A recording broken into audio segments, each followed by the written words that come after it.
Wisdom of Nagarjuna. Mahaprajna Paramitasastra. 8 Yen Lamat. Composed by the Bodhisattva Nagarjuna and translated by the Tripitaka Dharmakarya Caturmaharajika of the land of Kaucha. Under the later Ts in. Translated from the French. By Gelongma Karma Migmi Chodron.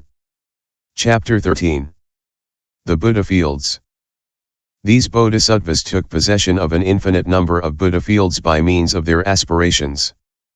They always turned to the concentrations commemorating the Buddhas of innumerable Buddha fields. They excelled in inviting innumerable Buddhas. They excelled in destroying various wrong views, entanglements, and defilements, and were endowed with innumerable qualities of this kind. The Buddha was thus accompanied by the Bodhisattva Mahasattvas Bhadrapala, etc. At the head of countless hundreds of thousands of Kodinayutas of bodhisattvas who were all in a state of uncertainty awaiting succession and were still to accede to Buddhahood. 25. Buddhakatrapradhana Parayata. Sutra. They have taken possession of an infinite number of Buddha fields by means of their aspirations. Sastra. Seeing the wondrous infinities of the Buddha fields, these bodhisattvas formed all kinds of aspirations. There is a Buddha field free of all suffering where the question of the threefold evil has never been heard. The bodhisattva who has seen it formulates the following aspiration.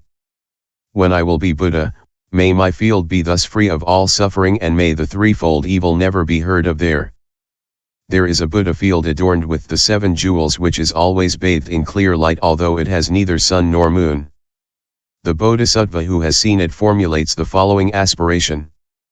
When I will be Buddha, may my field be always bathed thus in pure light.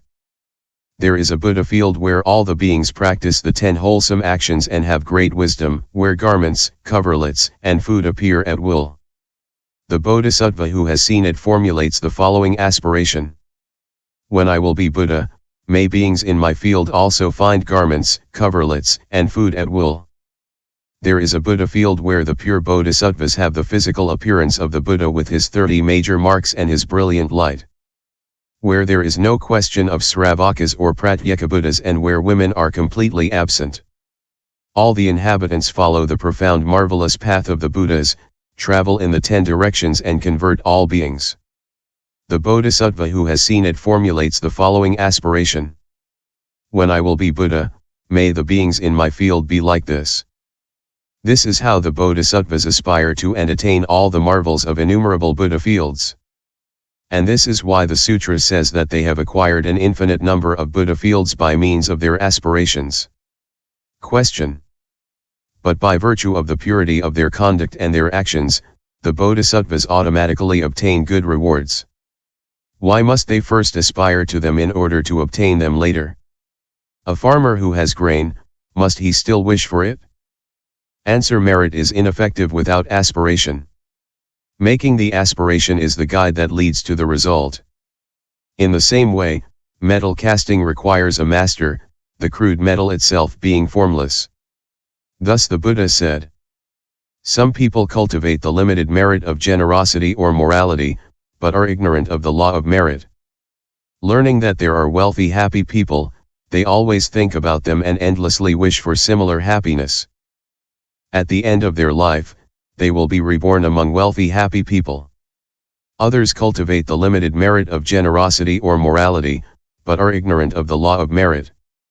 Hearing about the existence of the caturmaharajika, trayastrimsa, yama, tusita, nirmanarati, and paranirmitavasavartin gods, they endlessly wish for similar happiness. At the end of their life, they will be reborn among those gods. This happiness is the result of their wish. In the same way, it is by aspiring for the pure universes that the bodhisattvas acquire them later. Therefore it is thanks to their aspirations that they possess superior fruits. Furthermore, the adornment of the Buddha fields is important. By itself, cultivation of the qualities of the bodhisattva would be unable to realize it. This is why the power of aspiration is necessary. Thus, an ox has the strength to draw a cart, but a driver is needed to reach the destination. It is the same for aspirations related to the pure universes. Merit is like the ox, Aspiration is the driver. Question. If you are to be believed, one would gain no merit if one did not make an aspiration. Answer: yes. One would gain merit, but not as when the aspiration is added.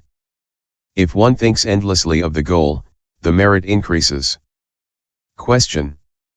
If merit entails retribution, people who commit the 10 sins but do not wish for hell as retribution would not have to suffer hell as punishment for their faults. Answer: although sin and merit are necessarily retributed, only those who formulate aspirations cultivate merit. Endowed with the power of the aspirations, they obtain a great fruit of merit. As was said above, sin has suffering as retribution. But all the beings who commit it wish to find happiness. Nobody wishes for suffering or hell. This is why sin has but a limited punishment, whereas merit finds unlimited reward. According to some, even the greatest sinner who has fallen into the avasai hell will suffer his punishment for one kalpa, whereas the very meritorious person, residing in the sphere of neither perception nor